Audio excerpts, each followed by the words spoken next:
We have 4 garden boxes with soaker hoses in them, and I'm going to be using this RESTMO 4-outlet sprinkler timer to replace a 2-outlet setup I rigged up last year.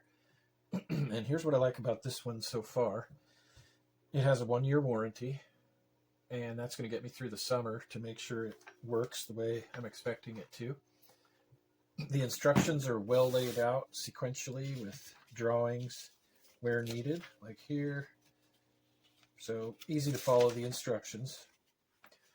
There's also the option to go to an instructional video that's referenced in the instructions. And there's also a good instructional video in the product posting that really explains everything. The display on this is large and easy to see, which I like. The main fitting is brass, very sturdy, so that'll be good for a secure attachment. There's an optional support accessory here in this bag that screws in there and then has this rod that attaches to it so that when this is hanging from the nozzle, there can be something to support it down here. I really like that because I'm never comfortable with the idea of all of this weight just resting on the spigot and on this fitting. I'll probably use a metal hose clamp to attach this to the water pipe, or this part on the other end. The manual override on this is great for when I want to water a little bit more, but I don't want to reset the whole programming sequence. And the delay is great for when it's going to rain, because then I could just put off the watering for however long I need to. The battery compartment for this is here on the back. On the bottom, excuse me. Takes 4 AA's, but I like it that it's sealed here with this white seal and that it's on the bottom to begin with, so it's really unlikely that it's going to leak. This timer looks incredibly similar to the Rain Point timer that's the same way, the same 4-valve one, but this one has the brass attachment rather than a plastic one, so I'm really looking forward to seeing how this performs this summer.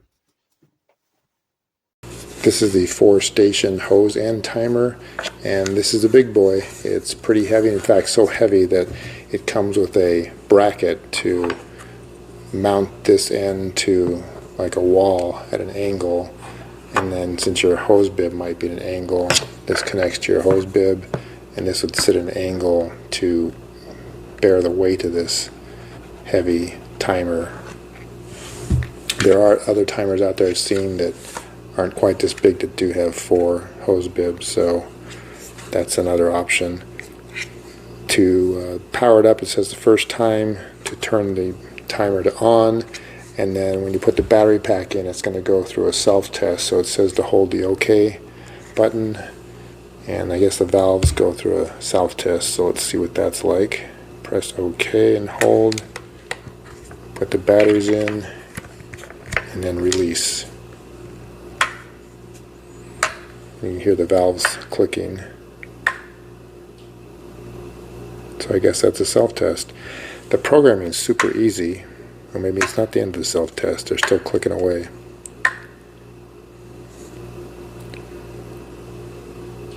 So to program it, you just say how often, and then you can, so let's see here, let's start with the start time.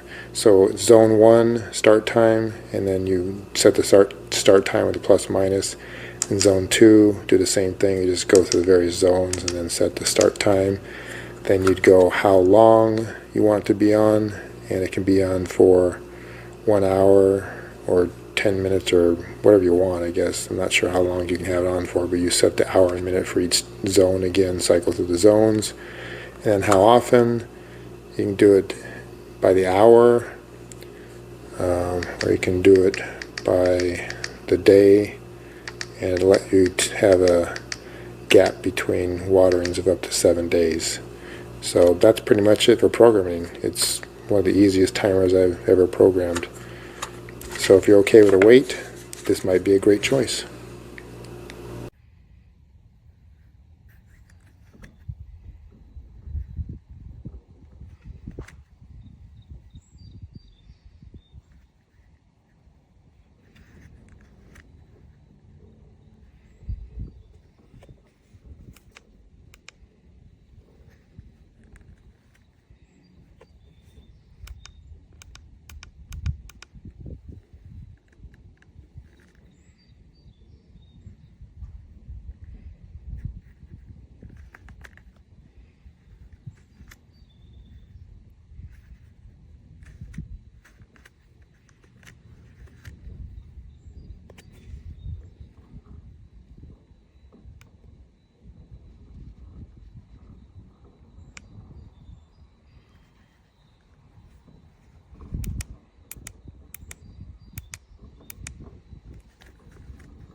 All right, so it's the dead of winter. Obviously, it's not necessarily the greatest time to hook up my sprinkler system, but I did want to demonstrate this RESTMO sprinkler timer.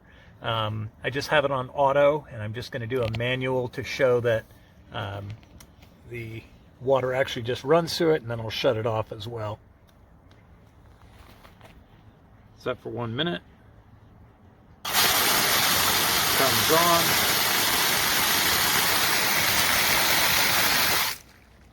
And turns off. That's really good. The main thing I was concerned with is that the solenoid had an accurate on and off, and it works fine.